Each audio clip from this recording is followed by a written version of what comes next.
আহারে! জীবন নিয়ে তোরা কি হতাশ!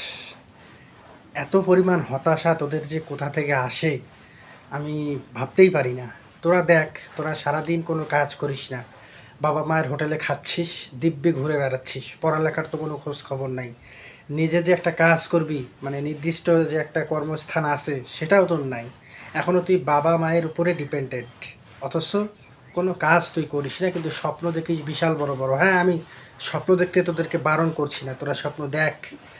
সেই স্বপ্নটা দেখ, যেই স্বপ্নটা তুই পূরণ করতে পারবি বা তোর দ্বারা পূরণ করা সম্ভব। এমন কিছু করিস না যেটা মনে কর নিতে পারবি না শেষ পর্যন্ত। দেখ, তুই তো কোনো কাজ করিস না, বাবা মায়ের হোটেলে খাচ্ছিস, সারাদিন ফেসবুক চালাচ্ছিস, ইউটিউব চালাচ্ছিস, ইনস্টাগ্রাম চালাচ্ছিস, টুইটার চালাচ্ছিস। মানে পৃথিবীতে তোর সে ব্যস্ত মানুষ আর পৃথিবীতে নেই। এই পৃথিবীতে যদি কোনো ব্যস্ত মানুষ থেকেও থাকে, সেটা হচ্ছিস তুই। সো তোর চিন্তাভাবনা হচ্ছে একটা বিশাল বাড়ি করবি, গাড়ি কিনবি, ভালো একটা জায়গায় বিয়ে করবি, নিজের অবস্থান পরিবর্তন করবি। এই যে চিন্তাধারা তোর, এটা তো বাস্তবে তুই করিস না ভাই।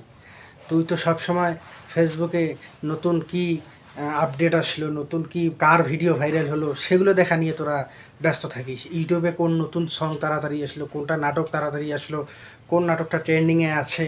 হ্যাঁ, এই যে ইমোশনাল জিনিস, এগুলো এগুলো দেখে দেখে দেখে দেখে তোর মাথাটা পুরো নষ্ট হয়ে গিয়েছে। তুই এখনও আবেগ নিয়ে বসবাস করছিস। আবেগ নিয়ে আসলে দুনিয়া চলে না রে ভাই। আমি একটা কথা বলি, শোন। একবেলা না খেয়ে থাক, দেখ, দুনিয়ার কোনো মানুষ তোকে একবেলা খাবার খেতে ডাকবে না বা বলবে না। সেই জায়গা থেকে নিজেকে এড়িয়ে নিয়ে চলাই ভালো। আমি মনে করি তুই তোর একটা লক্ষ্য স্থির করে এগিয়ে যা ভাই। জীবনে এই ফেসবুক, ইউটিউব, ইনস্টাগ্রাম, হ্যাঁ, তারপর হচ্ছে তোর আরও যেগুলো আছে, এগুলো এগুলো কোনো কাজে দিবে না। ঠিক আছে? সময় মতো ভালো কিছু করতে না পারলে এগুলো কিছু কাজে দিবে না। সময় মতো কিছু না করতে পারলে তোর প্রিয় মানুষটা তোর পাশে থাকবে না। দিন শেষে প্রিয় মানুষটাকে পেতে গেলে তোর অর্থের প্রয়োজন আছে। আসলে তুই যে ফুলটা হাতে নিয়েছিস, সেটা নিয়ে কোনো লাভ নেই। তোর হাতে যদি টাকা থাকতো, সেইটা দিয়ে লাভ আছে। টাকা দিয়ে তুই অনেক কিছু করতে পারবি। 99% কাজ টাকা দিয়েই হয়। তুই এখনও বাবা মায়ের হোটেলে খাচ্ছিস, ঘুরে বেড়াচ্ছিস, লেখাপড়া তো করছিস না ঠিক মতো। লেখাপড়াটা যদি ঠিক মতো করতি তাহলেও তো কথা ছিল। তুই তো লেখাপড়াটাও ঠিক মতো করছিস না। যেহেতু লেখাপড়াও তোর দ্বারায় হচ্ছে না, তাই তোকে এগুলো নিয়ে পড়ে থাকলে চলবে না। তোর জীবনের কথা তোকে ভাবতে হবে। তোর লাইফ, গোল, অ্যাম্বিশন সব কিছু নিয়ে তোকে ভাবতে হবে ভাই। দেখ, আমরা মধ্যবিত্ত, আমাদের চাওয়া পাওয়াটা একটু সবসময় বেশি হয়ে থাকে, কিন্তু অতিরিক্ত চাওয়া পাওয়া না থাকাটাই ভালো। কারণ যখন তোমার অতিরিক্ত চাওয়া পাওয়া হবে না ভাই, তুমি তখন আর অল্পতে খুশি হবে না বা অল্পতে স্যাটিসফাই হবে না।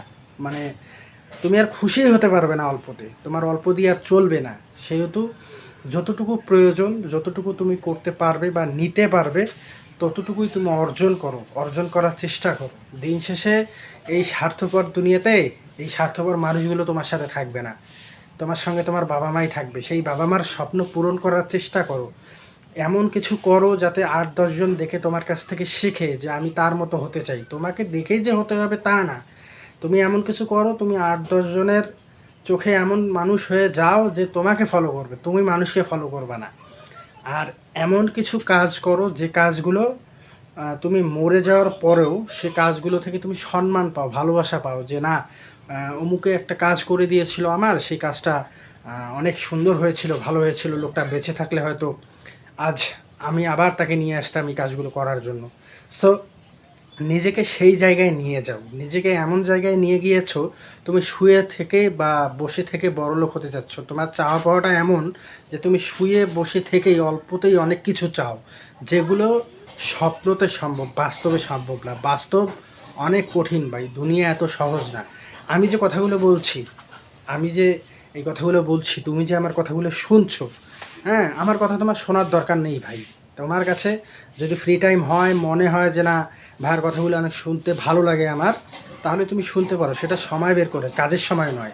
আমিও দিন শেষে কাজ শেষ করে কিন্তু এই কাজগুলো করি। সো তুমি তোমার কাজকে আগে প্রাধান্য দাও, কাজকে সম্মান করো। তুমি বসে থেকে, শুয়ে থেকে যদি টাকাওয়ালা হতে চাও, সেটা কিন্তু সম্ভব না। এটা কেউ হতে পারেনি। তোমাকে অবশ্যই পরিশ্রম করতে হবে, বাবা মায়ের পাশে দাঁড়াতে হবে, বাবা মাকে সহযোগিতা করতে হবে, বাবা মায়ের কাঁধে কাঁধ মিলিয়ে তোমাকে চলতে হবে। মনে রাখতে হবে তুমি মধ্যবিত্ত, তোমার চাওয়া পাওয়া খুবই সীমিত, অতিরিক্ত কোনো কিছুই ভালো না। তোমরা যেটা চাও বা যেটা করতে চাও সেটা হচ্ছে অতিরিক্ত, অতিরঞ্জিত কোনো কিছুই ভালো না। সো সকলে ভালো থাকবেন। ভিডিও ভালো লাগলে অবশ্যই লাইক কমেন্ট শেয়ার করবেন। ধন্যবাদ।